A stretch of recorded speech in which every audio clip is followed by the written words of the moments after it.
Welcome viewer, I am Murugan S. This video tutorial describes how to fix cannot add new user account on Windows 10.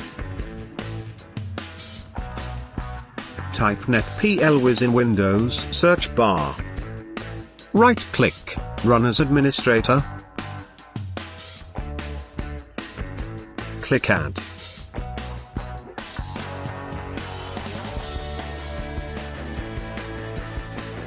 Click sign in without a Microsoft account. Click local account.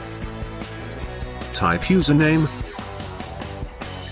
Type password and confirm password.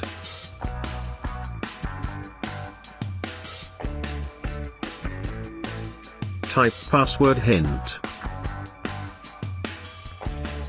Click next.